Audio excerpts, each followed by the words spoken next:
all different walks of life come down here. It's just a really great thing to get culture. You have the food trucks that like to pop in.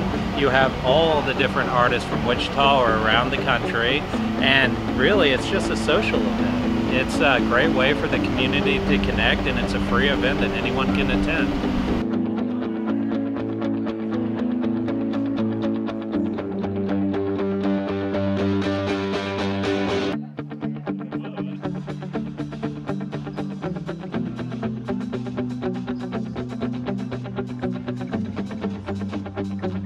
On a final Friday, we have our either our opening or closing receptions so that we can get our artwork out to the community, and it's very fun to talk to all the different artists in town and the people who come to see what's going on.